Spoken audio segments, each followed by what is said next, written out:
Morning student. अब हमारी कल 10th का बोर्ड एग्ज़ाम है, सीबीएसई एमपी बोर्ड दोनों का।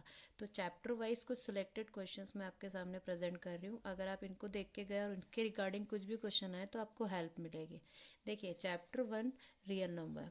रियल नंबर का फर्स्ट क्वेश्चन है explain 5 into 11 into 13 plus 13 and 6 into 5 into 4 into 3 into 2 into 1 plus 5 they are a composite number. ये पूछ रहे हैं कि ये जो दोनों नंबर्स हैं ये कंपोजिट हैं। तो हमें इनका सबसे पहले क्या बताना है, इनमें से जो चीज़ कॉमन दिख रही है। लाइक हमें यहाँ पर 13 कॉमन दिख रहा है, हमने 13 को कॉमन लिया। 15 इंटू 11 प्लस 1 रिमाइंडिंग बचा। जब हमने 5 का मल्टीप्लाई किया 11 में तो 55 इंटू प्लस 1 तो 56। 56 into 13 they are two factors. इसके अलावा 1 एक फैक्टर और मिलता है हमको। एज इट इज़ इससे हम ये चीज़ को हम देख के हम लिख सकते हैं this number is a multiple of 2 digit number, hence it has a more than 2 factors, that's why ये क्या होगा, कंपोजिट होगा। सिमिलरली जब हमारा दूसरा नंबर दिया गया ये वाला, इसमें हमने देख रहे हैं कि यहाँ पर हमें 5 कॉमन दिख रहा है। इस 5 को हमने जब कॉमन लिया तो अंदर के नंबर्स को मल्टीप्लाई करने पर आया हमारे पास 144 plus 1, it means 145। 145 and 5 and 1 is another factor here. तो हम लिखेंगे here is a multiple of a two integer 5 and 145 and it has a more than 2 factors, obviously क्योंकि इसमें एक 1 फैक्टर और भी आएगा। तो they are again a composite number, that's why we are explain this number are a composite number. Next question is, now question number 2 in our chapter, show that any number of the form of 6 raised to the power n can never end with 0। ठीक है, अब हमको ये इन्होंने दे दिया है कि 6 rest to the power का जो एंड है, मतलब इसको जब सिंप्लीफाई किया जाएगा तो उसका एंड क्या आएगा, 0 आएगा क्या, इन्होंने ऐसा पूछा है। तो हमें पता है कि कोई भी एक नंबर है जो कि 2 डिजिट का है, अगर उसके लास्ट में 10 मतलब अगर उसका लास्ट डिजिट अगर 0 है तो मतलब वो 10 को रिप्रेजेंट करेगा। इट मीन्स मल्टीपल ऑफ 10 या डिविजिबल बाय 10 होना चाहिए। ठीक है, तो डिविजिबल बाय 10, तो that's why the factor of 10 is 2 and 5। तो जिस भी नंबर में 2 और 5 फैक्टर आता है उसका लास्ट 1 प्लेस क्या होता है, 0 होता है। तो हम 6 raise to the power n, अब हमें n नहीं पता बट हमें 6 पता है क्योंकि हमें 6 का मल्टीपल करना है। तो 6 की डिविजिबिलिटी के हिसाब से अगर हम देखते हैं 2 और 5 आता है क्या उसके अंदर, नहीं, तो should be divisible by 2 and 5 होना चाहिए अगर उसका आता है। जबकि हमने 6 की मल्टीपल किया तो 6 का मल्टीपल कितना होता है, 2 इंटू 3, मतलब 2 तो है मगर 3 हमारे पास एक्स्ट्रा है, 5 हमारे पास यहाँ पर नहीं है। तो 6 raise to the power n is divisible by 2 but not divisible 5। इसके रिगार्डिंग हम देखते हैं तो हम कह सकते हैं so it can not end with a 0।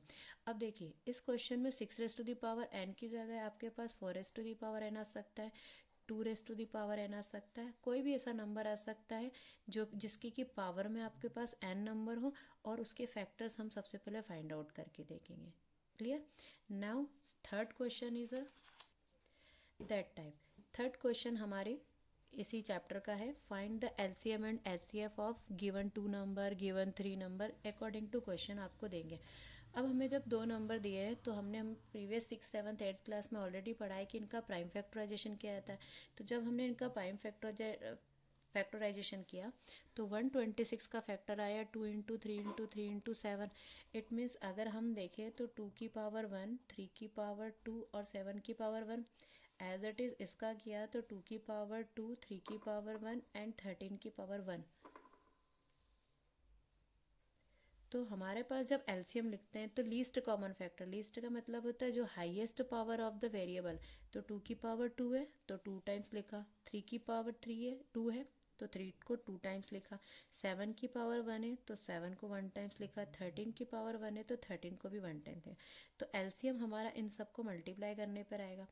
As it is HCF, HCF में 2 इंटू 3 मतलब लीस्ट जो हमारे सबसे कम पावर वाले जो नंबर्स होते हैं, जैसे कि 2 की पावर 1 तो 2 को 1 बार लिखा जो दोनों में कॉमन है, 3 की पावर लीस्ट कॉमन है जो सबके पास, तो 3 इंटू 6 ये आपका हो गया एचसीएफ। इस टाइप से हम HCF LCM given a 2 digit 2 number 3 number 4 number given according to question. Now fourth question is, Fourth question is our chapter. The HCF of a two number is 23 and their LCM is a 1449. If one number is a 161, find the another number. अब देखिए हमने ये वाला एक formula previous classes में already पढ़ रखा है कि LCM into HCF is equal to first number into second number, मतलब product of two given number. तो LCM और HCF का प्रोडक्ट उन दोनों गिवन नंबर के प्रोडक्ट के बराबर होता है। तो हमारे पास यहाँ पे LCM गिवन है, HCF गिवन है, फर्स्ट नंबर गिवन है। We can find second number. तो हमने इस फॉर्मूले में जो जो वैल्यूज़ थी हमने इसको पुट किया और जो फर्स्ट नंबर था उसको डिनोमिनेटर में लेके गया। अब देखिए इसको सॉल्व करेंगे तो 1449 मल्टीप्लाई 23 अपॉन 161 है। तो 123 की टेबल में 161 कितनी बार आता है? 7 टाइम। एंड 7 की टेबल में 1449, 7 2 ज़ा 14, डिवाइड नहीं जाएगा का 0, 7 7 ज़ा 49। तो our second number is 207. That is a fine. Clear? Now fifth question में हमारे पास चैप्टर का फिफ्थ टाइप का क्वेश्चन कह सकते हैं। Find the largest number which divides 245 and 1029 living remainder 5 in each case. इनका कहना है कि इन दोनों का अपना एक HCF ऐसा है जिसमें कि इसमें इनका रिमाइंडर 5 आ रहा है। तो रिक्वायर्ड नंबर का HCF हमें बताना है। तो हमारे पास 245 गिवन है।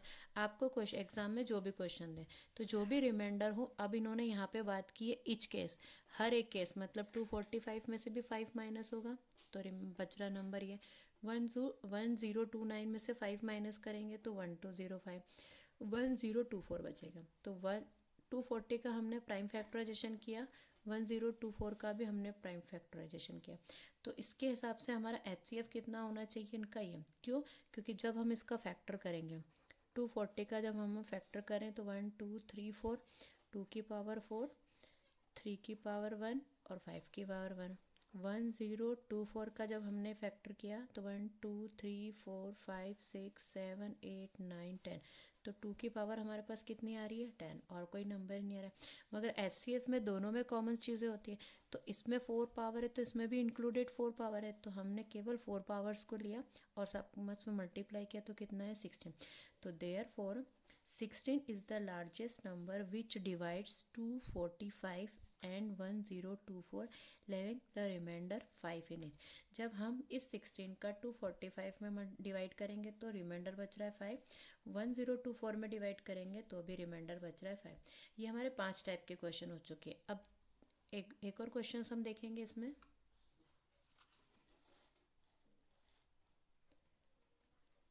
This one, that is a prove that √2 is an irrational number. हमें ये बताना होगा कि √2 एक इरेशनल नंबर है। तो हम सबसे पहले इसको सपोज करेंगे, प्रूफ सपोज करेंगे कि √2 एक √2 को इरेशनल सपोज फाइंड आउट करना है तो √2 को रेशनल, ये हम इसका उल्टा सपोज करेंगे, मतलब हम कॉन्ट्राडिक्शन प्रूफ लेंगे कि जो वो कह रहे हैं वो बात नहीं मानते हुए हम हमारी बात चलाएंगे। तो √2 is equal to P/Q for some. अब हमने P/Q क्यों लिया? क्योंकि ये रैशनल का फॉर्म होता है, इसलिए हमने इसको रैशनल सपोज किया, इसलिए हमने P/Q लिया। अब ये जो P है वो Q है, हमने क्या लिए? कोप्राइम्स। कोप्राइम्स मतलब होता है इन दोनों के बीच का HCF कितना होना चाहिए? 1।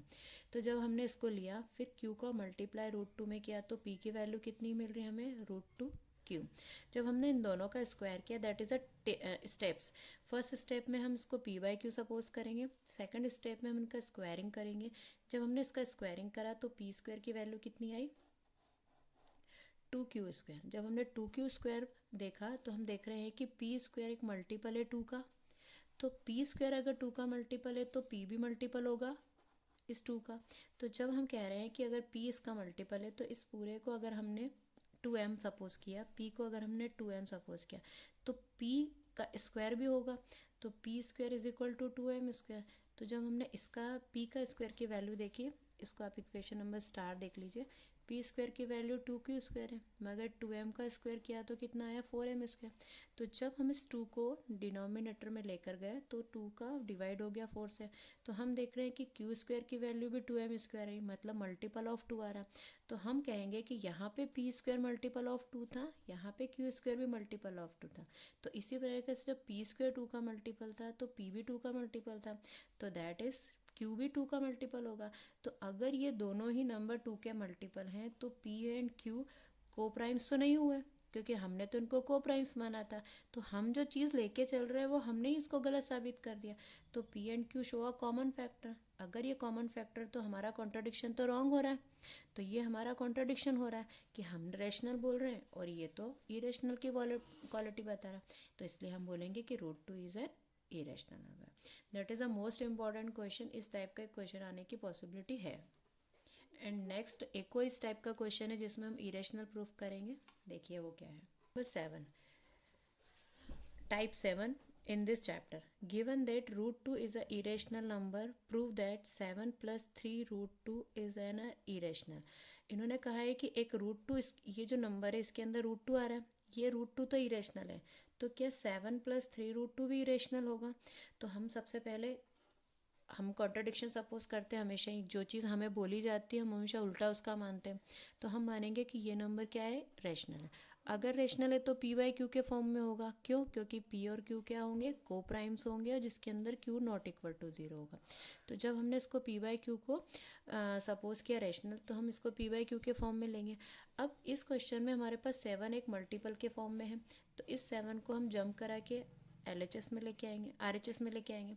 जब हम RHS में लेके आए तो हमने इसको सिंप्लीफाई किया तो 7q हो गया और अपॉन में डिनोमिनेटर में q। अब हमें ये √2 को फ्री करा तो देखा तो ये 3 डिनोमिनेटर में चला गया, जो कि ये इक्वल टू फॉर्म में, जबकि हमने p और q को रैशनल माना था और ये √2 को इरेशनल गिवन था। तो हम यही लिखेंगे कि √2 is a rational and we assume 7 plus 3 √2 is an rational in the form of p by q। देखो हमें ये गिवन है कि ये क्या है, इरेशनल है, एंड हमने एज्यूम किया है कि ये क्या है, रेशनल है।